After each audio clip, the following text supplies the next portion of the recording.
Bonjour, entrez. Éric Parzi reçoit son client chez lui dans la commune yvelinoise de Laqueux-les-Yvelines. Ensemble, ils discutent du profil des chevaux qui seront présentés tout à l'heure. Il y en a un qui est plutôt un cheval chaud, sanguin.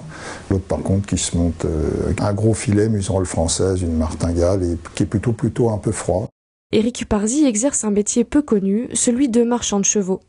Il évalue les animaux, les négocie, les achète et les présente à la vente. Une passion qu'il exerce depuis plus de 40 ans et qui fait de lui un véritable expert aujourd'hui. Bon on y va alors. Je vous en prie. Pas de temps à perdre, Éric va faire tester ses chevaux à son client dans une écurie quelques kilomètres plus loin. Chez lui, il ne s'agit que d'une écurie de transit. N'ayant pas les installations nécessaires pour faire travailler les animaux, ils sont entretenus et valorisés ici par des cavaliers. Alors celui-ci, le père est un fils de Baloubet du Rouet et la mère Kidam de Revel, cheval de 10 ans. Bruno, le client, cherche un cheval facile à monter pour faire des concours. Il s'est alors tourné vers Éric, qu'il connaît depuis bon nombre d'années.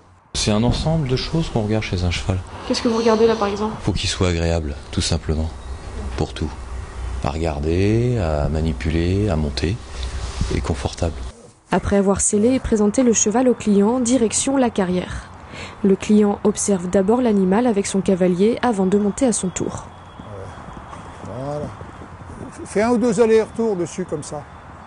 Vous avez beaucoup de cavaliers qui montent très bien à cheval, habiles, et qui peuvent vous masquer, sans le vouloir d'ailleurs, pas forcément, les défauts du cheval, etc. Vous ne vous en rendez compte que quand vous montez dessus. Lors de l'essai, Éric se fait toujours discret et laisse son client se faire sa propre opinion. Mais grâce à son expertise, il devine rapidement si le contact passe entre les deux. Là, il est frais, il est tonique, voilà. Peut-être un peu de trop, on va dire. On va aller voir l'autre.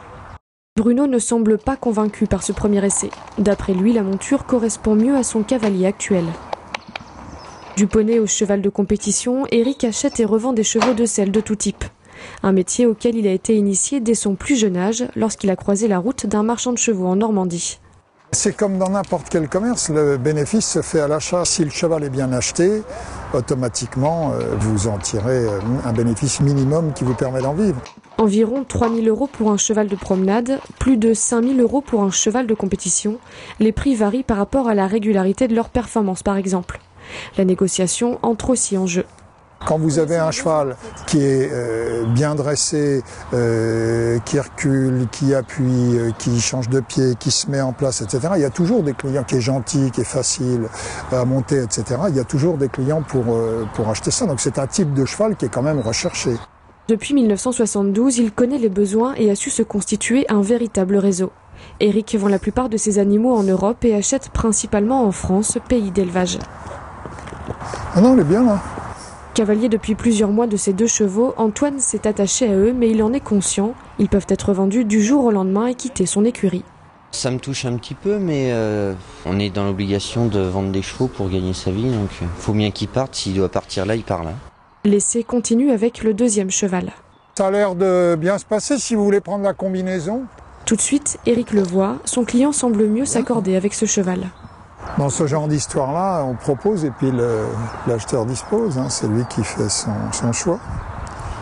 Mais c'est vrai qu'il s'accorde bien avec. Je préfère ce cheval-là. Parce que d'abord, il saute plus en ligne, il se vrille pas, et j'ai des meilleures sensations dessus. Bruno doit voir d'autres chevaux avant de faire son choix. Il reviendra peut-être le tester d'ici quelques semaines. En attendant, Éric profite de sa monture. Quelques jours ou quelques mois, il ne garde jamais ses chevaux très longtemps. Répartis dans toute la France, il en compte parfois jusqu'à 70. Il y a des chevaux qui sont particulièrement attachants, etc. Et j'ai monté aussi un petit peu en concours, comme ça, etc. Il y a des chevaux, on les vend un petit peu avec un petit pincement de cœur, mais c'est la règle du jeu, donc voilà, faut faire avec. Depuis ses débuts, ce passionné ne compte plus les chevaux qu'il a achetés et vendus, sûrement des milliers. La retraite, il n'y pense même pas. Tant que la santé lui permet, il continuera.